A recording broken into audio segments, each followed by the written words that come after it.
Assalamualaikum warahmatullahi wabarakatuh.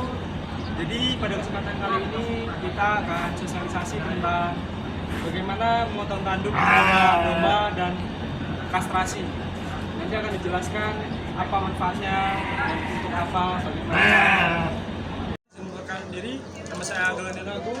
Saya Gian Bayadi Purnama. Perkenalkan nama saya Rizky Ramadhani. Perkenalkan nama saya Irfan Adi Bugis. Perkenalkan nama saya Andrew Tikus juga. Perkenalkan nama saya Aisyah Nurul Latifah. Jadi kita mulai. Yang pertama kita akan melakukan potong tanduk. Ayo. Jadi potong tanduk sendiri itu ada dua, teman-teman. Yang pertama itu ada dishorny, yang kedua ada dehorny.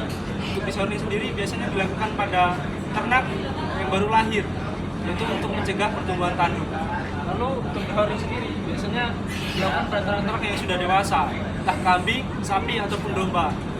Dan itu dilakukan untuk yang pertama yaitu mencegah tanduk ini mengenai bagian pipi ataupun mata dari ternak tersebut. Mungkin untuk manfaatnya bisa dijelaskan lagi oleh Mas Dilan. Untuk manfaat pemotongan tanduk ini, yang pertama yaitu yang pertama tadi agar tidak melukai ternak itu sendiri, dan yang selanjutnya yaitu menghindari kerusakan fasilitas kandang. Karena tanduk terlalu panjang, mungkin waktu untuk makan sedikit merusak kandang. Terus selanjutnya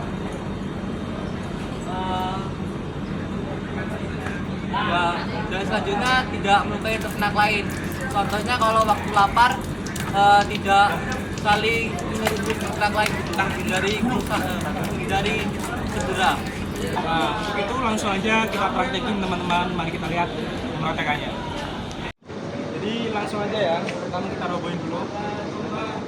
Untuk langkah-langkahnya, teman-teman. Yang pertama, kita posisi kita di samping domba. Kemudian kita ambil kaki bagian dalam seperti ini. Kita pangku dombanya, lalu kita robohkan. Ini. Nice. Kemudian kita lakukan pemotongan tanduk.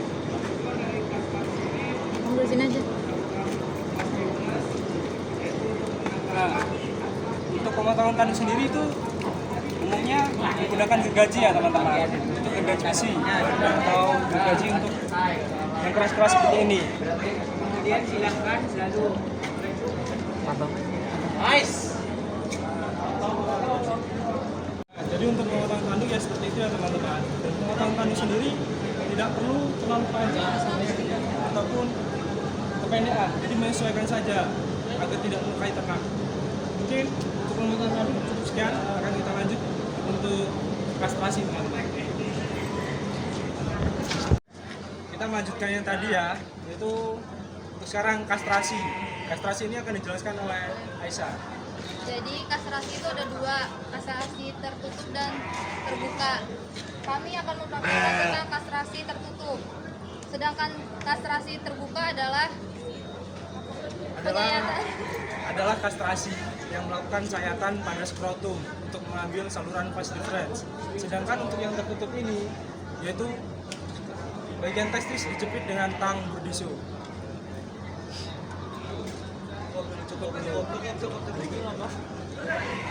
Ya. Nah, langsung saja kita praktekkan untuk kastrasi tertutup ini, kawan-kawan.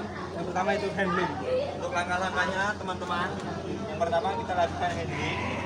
Kita ambil kaki bagian dalam, kemudian kita pangku,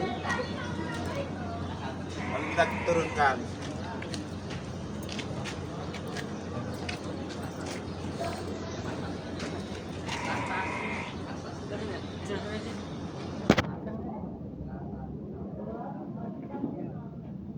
Nah, di sini kan sudah terlihat testisnya. Kita yang pertama kita mencari saluran vas deferens.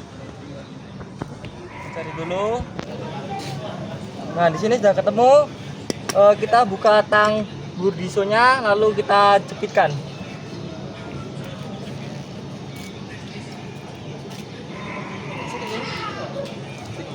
Jepitkan.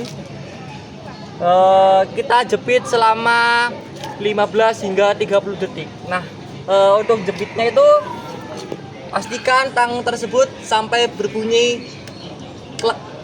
Nah, gitu. Nah, selanjutnya kita lakukan di bagian sebelahnya ya, sebelahnya. Nah kita juga sama mencari saluran fast difference-nya juga ya kawan-kawan. Nah ini udah ketemu, kita lakukan hal yang sama, jepit saluran ini dengan tang Burgizo selama 15 hingga 30 detik. Pastikan salurannya itu nggak sama, maksudnya tingginya tidak rata. Contohnya tinggi sebelah Atau lebih ke atas ataupun lebih ke bawah dari yang sebelahnya, dan pastikan lebih ke arah kanannya lagi agar memastikan untuk salurannya memang terputus. Dan untuk kekurangan dan kelebihan kastrasi sendiri yaitu yang pertama, mungkin untuk kekurangannya jika gagal maka akan menimbulkan infeksi atau menyakiti ternak. Dan untuk kelebihannya sendiri yaitu mempercepat penumbuhan ternak. Kenapa mempercepat penumbuhan? Karena testis sendiri yaitu membantu untuk meningkatkan libido atau hormon testosteronnya tinggi. Sedangkan jika hormon tersebut tinggi maka mengurangi nafsu makan. Tetapi jika hormon tersebut diputus maka nafsu makan ternak akan jauh lebih baik atau lebih nafsu makan.